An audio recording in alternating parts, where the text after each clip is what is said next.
cancer and lung cancer, and then you were poisoned, and these matrix attacks. Yeah, so are you planting these stories? No, are they making these things up? No, so the cancer thing is interesting because by Romanian law, every 30 days to extend the arrest, there has to be new information. They can't extend the arrest based on the previous information. So they put together all this garbage case and arrested me for 30 days.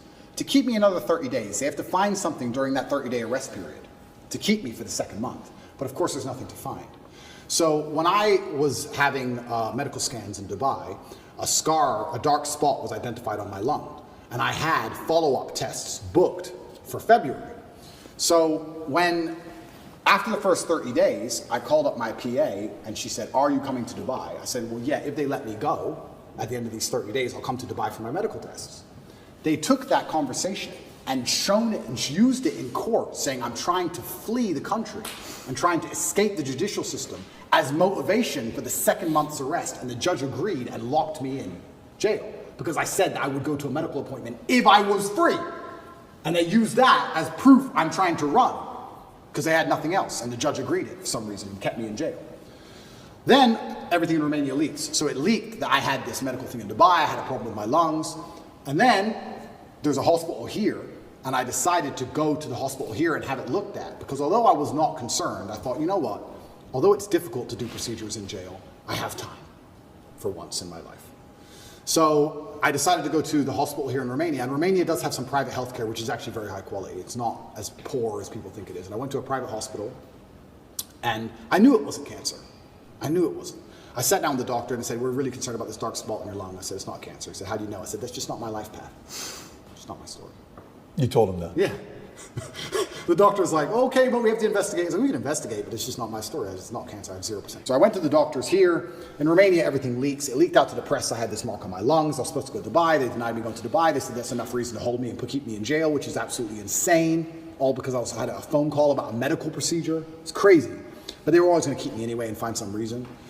I went there. I had a bronchioscopy. Have you ever had one of them? Bro. I wouldn't call it painful, but it's certainly horrible. So they put a camera in your lung.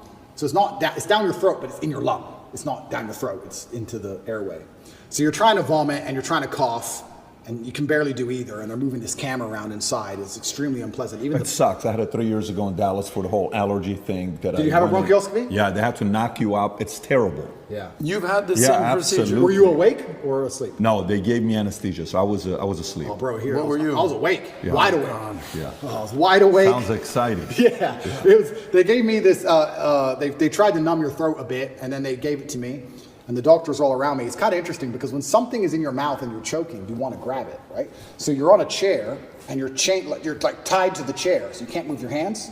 So you're like tied to the chair and you're like this, and they put this thing down your throat, this camera, and you're trying to vomit and you're trying to cough, but they can't move the camera when you're coughing. So even the guard, the armed guard who took me, the police officer, the guy, he was in the corner of the room, and even he was, I could see on his face, he was, and I don't even want to reenact it because it's probably so horrible to look at, but you're just, like you're trying to vomit, you're trying to cough, your face is bright red, you can't breathe, and they're like, "Stop coughing, stop coughing, stop coughing," and you have to try and stop coughing for like 2 seconds so they can adjust the camera a bit. It's the worst 20 minutes of my life. It was horrible.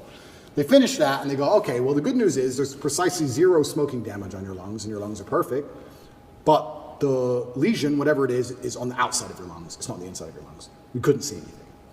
So I completed that procedure, went back to jail. That was a nice evening. Horrible. Anyone who has a bronchioscopy, yeah, go to sleep, don't stay awake. Horrible. Then they said we have to find it, we have to get a biopsy from the outside of your lungs. So we have to put a needle through your back, a needle like this long, through your back, through your rib cage, to your lung, a CT guided biopsy it's called, and take a piece of it and then pull the needle back out and then do a biopsy on the piece. Now, they're like, "This is an operation, do you want to have it while you're in jail?" Because the bronchioscopy wasn't much to recover from. I had a really sore throat, whatever. "But this is an operation, do you want to have it while you're in jail?" And I was like, "Well, why not? I'm in jail, I have time. I can't recover, but I have time." So I went for my CT guided biopsy. They put you on your front, they show you the needle, it's like this long, and then they stick it in you, and then they scan you with the biopsy, and they try and see where the mark is, and they adjust the needle, and they scan it. It's like 30 minutes of them shoving this needle in you, trying to get to the right point. And eventually they did the biopsy, and they said, yeah, it's benign. Some lesion I might have had from when I had pneumonia when I was a kid or something. It's benign. And as I told you, I knew that cancer wasn't my life path. I knew it wasn't. But obviously rumors spread like wildfire. Wildfire.